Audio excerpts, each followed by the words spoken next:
Bismillahirrahmanirrahim. Assalamualaikum warahmatullahi wabarakatuh. Alhamdulillah. Alhamdulillahilladzi ja'ala al-ilma taharatan lin-nufus wa nuran lil-basair wa hadiyan ilal jannah. Asyhadu an la ilaha illallah wahdahu la syarika lah wa asyhadu anna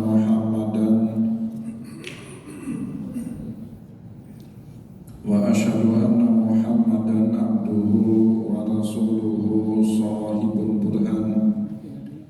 Allahumma shalli wa sallim ala rasulika al-karim Muhammad sallallahu alaihi wasallam wa ala alihi wa ashabihi wa man tabi'ahu bi ihsanin ila yaumiddin summa amma ba'du. Puji dan syukur senantiasa dan tidak pernah bosan-bosannya kita panjatkan kehadiran Sang Maha Pencipta Allah Subhanahu wa Ta'ala, yang mana dengan limpahan karunia-Nya, rahmat-Nya, hidayah-Nya, serta anugerah-Nya kepada kita semua, kita kembali masih diberi kesempatan, kesehatan, dan usia panjang oleh Allah untuk sama-sama dan senantiasa mengabdikan diri kita di jalannya dengan menjalankan segala perintahnya dan menjauhi semua larangannya. Salawat diringi salam juga tidak pernah lupa pula kita haturkan kepada junjungan alam Nabi besar Muhammad sallallahu alaihi wasallam, di mana beliau telah bersabda dalam sebuah hadis, man salaka tariqan yaltamisu fihi ilman sahalallahu lahu bihi tariqan ilal jannah. Barang siapa yang meniti satu jalan untuk menuntut ilmu agama Allah, maka niscaya Allah Subhanahu wa Ta'ala mudahkan baginya jalan menuju ke surganya Allah. Bapak Ibu kaum muslimin dan muslimat, jamaah salat maghrib dan juga isya yang dimuliakan oleh Allah, mari pada kesempatan malam yang mulia ini, sambil kembali kita niat iktikaf di rumah Allah, mari sama-sama kita kembali melanjutkan pengajian tasawuf kita dengan kitab Ihya Ulumuddin karya Hujjatul Islam Imam Abu Hamid Muhammad bin Ahmad Al-Ghazali At-Tusi Asy-Syafi'i rahimahullahu ta'ala anhu. Dan insyaallah pada kesempatan malam ini kita kembali akan melanjutkan bacaan kita dari ciri-ciri para ulamaul akhirah. Kata Imam Al-Ghazali, tarkizuhum minal inayati bitaqwiyatil yaqini lillah. Selalu mereka memfokuskan hidupnya, waktunya untuk meminta inayah, pertolongan dari Allah agar diberikan kekuatan untuk bisa terus beriman dan meyakini Allah. Dan Bapak Ibu, sebab itulah secara panjang lebar Imam Al-Ghazali menjelaskan kepada kita bagaimana caranya para ulamaul akhirah ini meyakini atau memahami yang dimaksud dengan iman, yang dimaksud dengan tauhid, sebagaimana yang disampaikan oleh baginda Rasul. Dan ternyata pemahaman para ulamaul akhirah ini jauh melampaui makna tauhid yang umumnya orang awam pahami. Kita kalau ditanya tauhid, pasti jawabannya sekedar mengesahkan Allah. Kalau ditanyai apa itu iman, paling cuma tahu rukun iman. Antu'mina billah wal yaumil akhir wa malaikatihi wa kutubihi wa rusulihi wa tu'mina bil qadri khairihi wa syarrihi.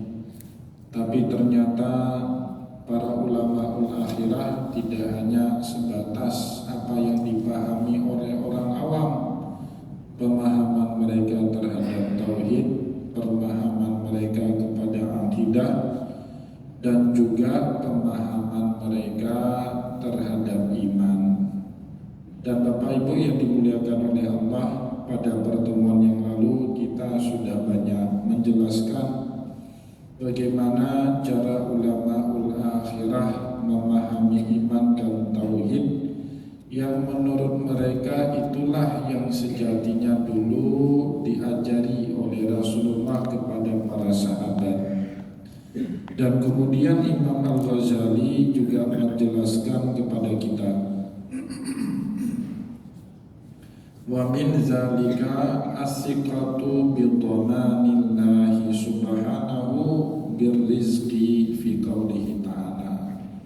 Dan di antara wujud konkret tauhid atau imannya para ulamaul akhirah ini, mereka itu as-siqatu bi dhamanillah, sangat percaya dengan garansi hidup yang dijaminkan oleh Allah kepada setiap makhluk yang telah Ia ciptakan. Ya, bidhamanillahi subhanahu rizki, percaya betul dengan jaminan rizki yang Allah subhanahu wa ta'ala sampaikan berulang kali di dalam Al-Quran. Di antaranya fi qaulihi ta'ala, pada firman Allah, wa ma min dabbatin fil ardi illa 'alallahi rizquha. Tidak ada satu makhluk melata pun di alam semesta di muka bumi ini illa 'alallahi rizquha, melainkan hakikatnya rezekinya di tangan Allah Subhanahu wa ta'ala semua. Walaupun dalam akidah kita Ahlussunnah wal Jamaah, meskipun rezeki itu ada mutlak di tangan Allah, kita sebagai hamba Bapak Ibu dibebani, diwajibkan untuk berusaha. Itulah yang disebut dengan kasab. Tapi bukan yang menyebabkan rezeki itu datang kepada kita usaha yang kita lakukan, Bapak Ibu, bukan itu. Ya, kayak kita berobat, ada yang sembuh, ada yang makin parah sakitnya, bahkan ada yang meninggal dunia setelah masuk ke rumah sakit. Nah, jadi makna itu apa? Bukan obat, bukan dokter yang menyembuhkan kita dari penyakit. Yang menyembuhkan kita dari sebuah penyakit itu Allah. Maka Allah disebut dengan Asy-Syafi. Allahumma anta syafi adhibil ba'sa la shifaa illa shifaa'un la yughadiru sakama. Itu biasanya doa yang dipanjatkan oleh Nabi pada saat membesuk sahabatnya yang sakit. Allahumma anta syafi, ya Allah, Engkaulah yang menyembuhkan orang sakit, bukan obat, bukan dokter. Bapak Ibu, waktu datang ke dokter bisa nggak minta garansi? Pak dokter, kalau saya minum obat ini nggak sembuh, tolong uang saya dikembalikan ya. Mana dokter itu? Nggak ada satu dokter pun yang bisa menggaransi kesembuhan, Bapak Ibu. Dokter itu hanya bentuk ikhtiar, dan itu memang wajib.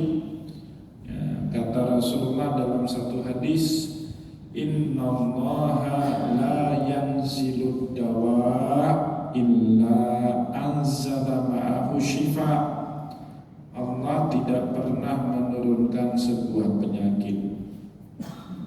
Kecuali bersamaan dengan penyakit itu Allah juga turunkan obat yang menyembuhkannya. Itu sudah jadi sunatullah.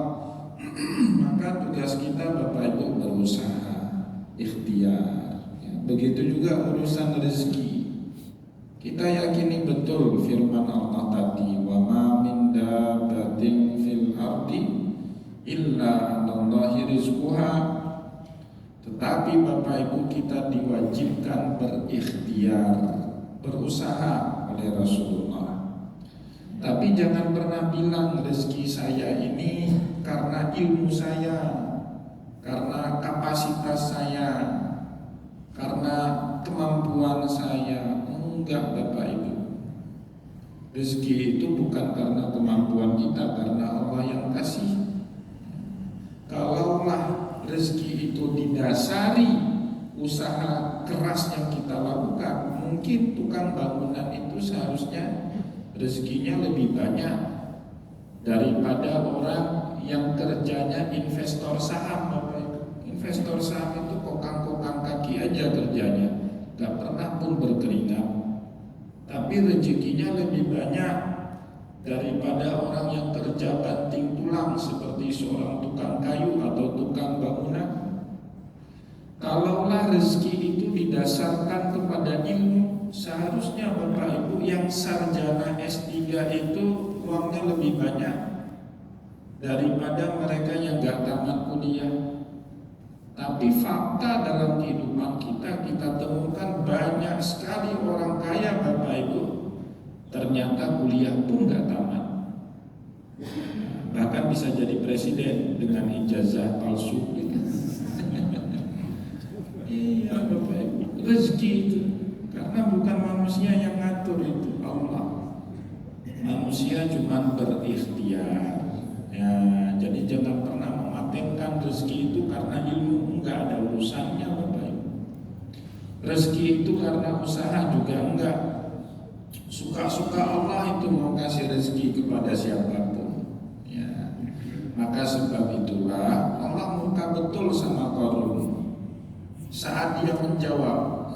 Qarun kan ditanya sama masyarakat saat itu, trik atau tips jadi kaya raya seperti kamu itu bagaimana? Apa jawaban Qarun? Qala innama utituhu ala ilmin indi. Saya bisa kaya seperti ini karena ilmunya saya kuasai. Itu marah. Bukan karena ilmumu Qarun, tapi itu anugerah dari Allah. Maka anugerah Bapak Ibu patut kita syukuri. Itu diminta untuk syukur ya. Wal yaqinu bi anna dzalika ya'ti. Maka ulama akhirah itu benar-benar yakin Bapak Ibu bi anna dzalika ya'ti. Rizki itu pasti mendatangi kita kalau memang takdirnya buat kita. Walaupun semua orang berusaha menjauhkan rizki itu dari kita. Kata Nabi dalam satu nasihatnya kepada Anas bin Malik, wa'lam annal ummata lawijtama'at ala ayyam fa'unka bisyai'in lam yanfa'uka bisyai'in illa qad kataballahu lak. Ketahuilah oleh kita semua manusia ingin memberikan manfaat buat kita dalam kehidupan, tapi kata Nabi manfaat itu tidak akan kita terima kecuali atas izin dari Allah. Begitu juga sebaliknya, wa'lam annal ummata lawijtama'u ala ayyadurruka bisyai'in lam yadurruka bisyai'in illa qad kataballahu alaik.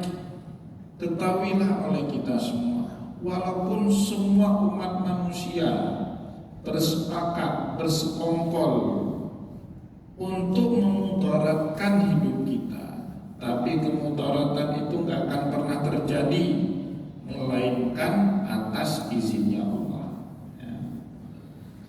Contohnya siapa Bapak Ibu? Nabi Musa. Begitu kuat keinginan Fir'aun untuk membunuh sosok bayi dari Bani Israel yang dia lihat dalam mimpi yang akan menghancurkan kekuasaannya di kemudian hari kelak. Ternyata bayi itulah yang dia besarkan sendiri, namanya Musa. Begitu kuat keinginan orang Quraisy untuk menghentikan dakwahnya Nabi Muhammad awal dakwah sendiri, pelan-pelan dibantu sama Allah. 1 jadi 2, 2 jadi 3, 3 jadi 100, 100 jadi 1000 pengikutnya. Akhirnya Bapak Ibu, seluruh jazirah Arab itu menjadi pengikutnya Rasulullah. Padahal dulu apa yang gak dilakukan oleh pemuka-pemuka Quraisy untuk menghentikan dakwahnya Rasul, sampai Nabi Muhammad ngomongkan di depan pamannya, di depan pemuka-pemuka Quraisy, "Lau wada'at syamsu ala yamini wal qamaru ala shimali ala antaraktu hadha amr ma taraktu abadan hatta adharallahu amri au halaktu bighairi." Seandainya saja orang Quraisy itu petik matahari taruh di tangan kanan, petik bulan di langit taruh di tangan kiri, dan dia menekan diriku untuk meninggalkan dakwah ini, nggak akan aku suruh, kata Rasul, sampai aku sendiri yang binasa atau Allah akan menggantikanku dengan sosok yang lebih baik. Itu ucapan Nabi berbaik. Ya, tapi nggak akan terjadi kan keinginan orang Quraisy untuk menghentikan dakwahnya Rasul. Dan itu diyakini betul oleh para ulama akhirah wal yaqin bi anna dzalika yati. Mereka betul-betul yakin kalau yang namanya rezeki, nikmat atau juga musibah itu semua gak akan terjadi kecuali memang atas seizin Allah. Wa anna ma qaddara lahu sayunsyaqu ilaihi, dan apapun yang sudah Allah takdirkan kepada kita dalam hidup, pasti sesuatu itu akan mencari kita, Bapak Ibu, walaupun kita sembunyi. Kita tidak mau ini sembunyi ya, tapi kalau dia sudah ditakdirkan sama Allah menjadi milik kita, pasti dia akan datang, Bapak Ibu. Nah, maka dalam kitab-kitab tasawuf ada cerita itu ya. Dalam kitab Fawaid Al-Makkiyah karya Imam Ibnu Arabi, ada cerita Imam Hasan Al-Basri dengan muridnya namanya Imam Atta. Satu hari Imam Hasan Al-Basri ngajari tauhid seperti ini, Bapak Ibu. Sampai muridnya yang bernama Imam Atta itu kurang percaya, kurang yakin. Akhirnya buatlah satu eksperimen tauhid. Kalau memang benar-benar rezeki yang sudah Allah gariskan untuk menjadi milikku akan datang menjemputku walaupun aku sembunyi, pasti eksperimen ini akan berhasil. Nah, tapi eksperimen ini gak cocok untuk kita tiru, Pak. Bisa mati kita. Gimana eksperimennya? Beliau sembunyi. Di atas gunung ada satu gua. Di atas gua atau di atas gunung yang ada guanya itu beliau sembunyi. Gak bawa makan, gak bawa minum, gak bawa bekal. Tawakal kepada Allah. Kalau memang makanan dan minuman sudah Allah takdirkan rezekinya kepada diriku, pasti ada yang hantar. Walaupun aku berdiri di sini, berdiam diri di dalam gua, di atas gunung, di atas puncak gunung. Bapak Ibu yang dimuliakan oleh Allah, maka jangan coba-coba, bisa mati nanti. Itu khususan, itu amalan orang-orang khawas ya. Berdiam diri beliau, Bapak Ibu. Satu hari lewat, udah mulai goyah itu iman, udah mulai goyah. Kayaknya saya matilah di sini. Tapi tidak lama kemudian Bapak Ibu terjadi angin kencang, ya, terjadi hujan deras, badai, hubar ya, kalau di Arab itu kalau sudah terjadi hubar, apa itu badai gurun, langit yang cerah bisa tiba-tiba gelap, Bapak Ibu, tertutup itu awan dengan debu-debu yang terangkat ke atas itu. Tiba-tiba gelap seperti malam. Nah, lewat di dekat gunung itu sekelompok kafilah dagang. Akhirnya mereka cari tempat perlindungan, dan akhirnya mereka lihat ke atas. Di atas gunung ada satu gua besar yang bisa dijadikan untuk tempat berteduh. Naik semua kafilah dagang itu. Betapa kagetnya mereka, Bapak Ibu. Ternyata di dalam gua itu ada sosok petapa yang sedang menunggu takdir rezekinya dari Allah. Dikasih makan, dikasih minum sama orang yang niat awalnya ingin menyelamatkan diri. Nah, disitulah akhirnya Imam Atta itu makin yakin dengan firman Allah, wa ma min dabbatin fil ardi illa 'alallahi rizquha. Memang Bapak Ibu, ilmu yang kita pelajari beda dengan ilmu yang kita alami. Kalau kita sudah mengalaminya, maka pasti derajat ilmu yang kita pahami itu akan makin naik, ya. Daripada hanya sekedar kita baca, daripada hanya sekedar kita dengar. Nah, maka Imam Al-Ghazali bilang, wa annama qaddara lahu sayunsyaku ilaihi. Apapun yang telah Allah takdirkan dalam kehidupan kita pasti akan mencapai kita, walaupun kita lari darinya. Nggak mungkin nggak terjadi apa yang sudah Allah takdirkan itu. Wa mahma ghaliba dzalika ala qalbihi, dan kapan saja pemahaman iman, pemahaman tauhid yang seperti ini mendominasi jiwa kita, mendominasi kalbu kita, karena mujmilan fit talabi, maka dia akan bersifat santai, akan bersifat baik di dalam mencari apa yang menjadi keinginannya. Nggak rakus, Bapak Ibu, nggak comot, tidak menggebu-gebu, dan kalaupun nanti yang dia inginkan itu tidak dia dapati, tidak mudah putus asa juga, tidak akan kecewa. Kenapa? Karena dia yakin semuanya ini dari Allah, baik yang sesuai dengan apa yang kita harapkan, atau bahkan sekalipun yang sama sekali yang tidak pernah kita harapkan. Nah, itu makna kata Imam Al-Ghazali, karena mujmilan fit talabi, dia akan santun dalam mengusahakan rezeki yang dia cari. Dia akan santun dalam mencari ilmu yang dia tuntut. Dia akan santun, tidak rasa kusuk dalam mencari status yang sedang dia usahakan. Nah, karena semua dia tahu itu sudah ditentukan sama Allah. Walam yushtaddu hirsuhu wa syarruhu wa ta'assufuhu ala ma yafutuhu. Nah, dia enggak lagi menjadi orang rakus, tidak lagi menjadi orang yang loba, wa ta'assufuhu, atau orang yang gampang putus asa, ala ma yafutuhu, terhadap sesuatu yang luput dari kehidupannya.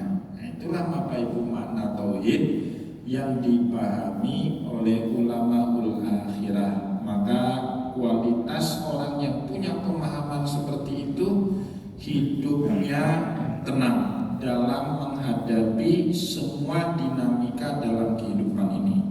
Baik sedang dapat nikmat juga dia tenang, ya, tidak takabur, tidak jumawa, atau saat dapat musibah juga dia bisa menenangkan diri, ya, tidak terlampau sedih, juga tidak meratapi apa yang sudah hilang.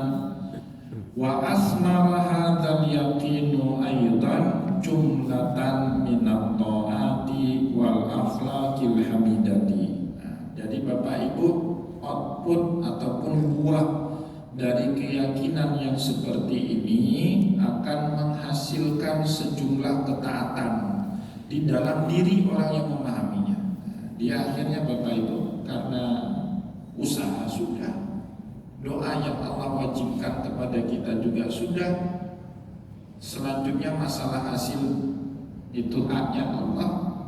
Daripada repotkan pikiran, habiskan tenaga mengurus sesuatu yang kita tidak punya wewenangnya, lebih baik kita beribadah, karena ibadah itulah yang Allah Subhanahu wa taala wajibkan kepada kita, bukan ngurus sesuatu yang menjadi urusannya Allah. Hasil itu bukan urusan kita manusia, Bapak Ibu. Hasil itu urusannya Allah. Itulah makna kalau Bapak Ibu baca kitab Al-Hikam, arih nafsaka minat tadbir. Istirahatkanlah pikiranmu dari mengurusi sesuatu yang bukan tanggung jawab. Allah sudah kasih tahu, yang bertanggung jawab Bapak Ibu menampakkan hasil dari amal soleh kita bukan kita, Bapak Ibu, tapi Allah itu. Yang bertanggung jawab membalas hasil jerih payah kita bukan kita, Bapak Ibu, Allah itu yang bertanggung jawab. Tapi pada saat kita ngambil alih apa yang menjadi tanggung jawab Allah, tetapi kita abai apa yang menjadi tanggung jawab kita. Apa yang menjadi tanggung jawab kita, Bapak Ibu? Ibadah, amal soleh. Nah, itu tanggung jawab kita. Sebab itu Imam Ibnu Athaillah menasihati kita, arih nafsaka minat tadbir. Istirahatkanlah pikiranmu, jiwamu, bahkan kalau perlu tubuhmu dari mengatur sesuatu yang bukan menjadi tanggung jawabmu. Fama qama bihi ghairuka la taqum bihi li nafsik. Apa yang sudah dikerjakan oleh orang lain kepada diri kita, kita bahkan tidak bisa mengerjakan itu untuk diri kita sendiri. Bapak Ibu, kalau lagi naik pesawat terbang, tiba-tiba turbulensi dan kita ambil alih setir pesawat dari pilot, itu bukan membuat kondisi pesawat membaik, Bapak Ibu. Justru bisa langsung jatuh di situ. Kenapa? Karena kita memang tidak bertanggung jawab mengendalikan pesawat. Tugas kita di situ apa? Banyak-banyak meratib, banyak-banyak berdoa, Bapak Ibu. Tugasnya pilot bukan berdoa. Kalau pilot berdoa juga jatuh pesawat. Tugas pilot apa? Tenangkan dirinya, tenangkan pikiran, kendalikan setir pesawat sebaik mungkin supaya pesawat itu selamat sampai ke tujuan. Nah, maka kalau kita ambil alih tugas pilot, nggak akan membuat keadaan membaik. Justru keadaan makin memburuk. Masing-masing punya tanggung jawabnya sendiri-sendiri. Begitu juga Allah sudah berulang kali dalam Al-Quran ngomong, Dia punya tanggung jawab. Salah satunya apa? Memberikan rezeki kepada makhluk yang telah Ia ciptakan. Tanggung jawab kita sebagai hamba apa? Pertama, berusaha. Yang kedua, berdoa. Memang disuruhkan sama Allah doa itu. Wa idza sa'alaka ibadi anni fa inni qarib ujibu da'watad da'i idza da'an. Yang ketiga apa tanggung jawab kita sebagai hamba? Disuruhnya kita ibadah. Wa ma khalaqtul jinna wal insa illa liya'budun. Banyak di antara kita Bapak Ibu yang jadi tanggung jawab kita abaikan. Terus kita mengurus apa yang jadi tanggung jawab Allah, itu Allah murka sama kita. Nah, sebab itulah kata Imam Al-Ghazali dalam kitab Ihya, wa asmara hadzal yaqin, keyakinan yang model seperti ini secara global, secara umum, jumlatan minat ta'at akan menghasilkan di dalam dirinya, di dalam orang yang meyakini konsep keyakinan seperti ini akan menghasilkan banyak ketaatan. Wal akhlaqil hamidati, dan juga akan menghasilkan akhlak-akhlak yang terpuji. Ngapain kita protes-protes apa yang sudah diurus sama Allah? Boleh jadi nggak baik sekarang, tapi belum tentu nggak baik 5 tahun lagi. Banyak Bapak Ibu hikmah yang boleh jadi nggak kita ketahui, yang hanya Allah yang lebih mengetahuinya daripada kita. Wa min dzalika ayyadhiba ala qalbihi anna man ya'mal mithqala dzarratin khairan yara. Juga Bapak Ibu, di antara keyakinan para ulama akhirah terhadap tauhid yang benar, terhadap iman sejati ayam riba ala qalbih, harus ada pemahaman yang dominan di dalam hati dan kalbu kita, annama ya'mal misqala dzarratin khairan yarah, siapapun yang melakukan kebaikan walaupun sepele kali kebaikannya pasti berbalas dengan kebaikan yang berkali-kali dari Allah. Itu harus yakin. Nah, maka saya sering bilang gini Bapak Ibu, jangan pernah takut buat baik. Mungkin Allah tak balas kebaikan itu bagi kita saat di dunia karena pertimbangan-pertimbangan lain. Takut Allah. Kalau kasih apa yang kita minta di dunia, nanti kita jadi orang seperti Qarun, jadi seperti Fir'aun, lupa sama Allah. Lebih baik gak usah dikasih di dunia balasannya. Tapi semua yang kita perbuat kebaikan akan dibalas tunai sama Allah saat kita sudah mati, Bapak Ibu. Nah, maka dalam ayat Al-Quran Allah bilang semua yang bernyawa itu wajib mati, kullu nafsin dha'iqatul maut. Salah satu tujuan kita mati apa? Wa innama tuwaffawna ujurakum yaumal qiyamah, supaya Allah bisa menyempurnakan apa yang belum Ia balas dari kebaikan yang kita lakukan saat hidup di dunia, karena satu dan lain dua pertimbangan.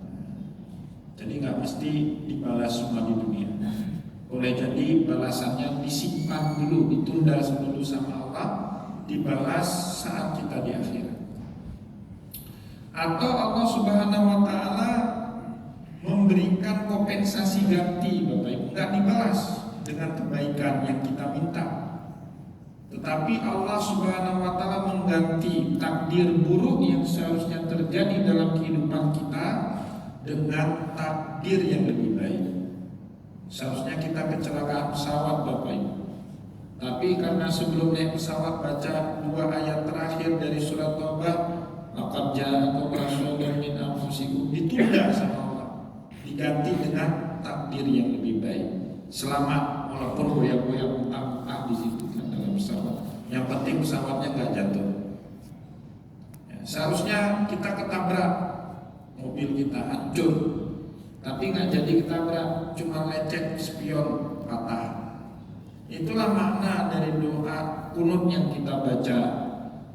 Waqina wasrif anna birahmatika syarra ma qadar. Ya Allah, lindungilah kami, palingkanlah kami dari ketentuan-ketentuan buruk yang telah Engkau gariskan kepada kami dalam kehidupan. Dengan apa Allah memalingkan itu, Bapak Ibu? Dengan ketaatan kita, dengan amal soleh kita, dibalas dalam bentuk yang lain. Atau yang keempat, Bapak Ibu, yang keempat boleh jadi keberkahan amal soleh yang kita lakukan gak dibalas sama Allah untuk kita, tapi dibalasnya sama Allah untuk anak keturunan kita. Nah, jangan pernah takut buat amal soleh, gak sama kita turun sama anak.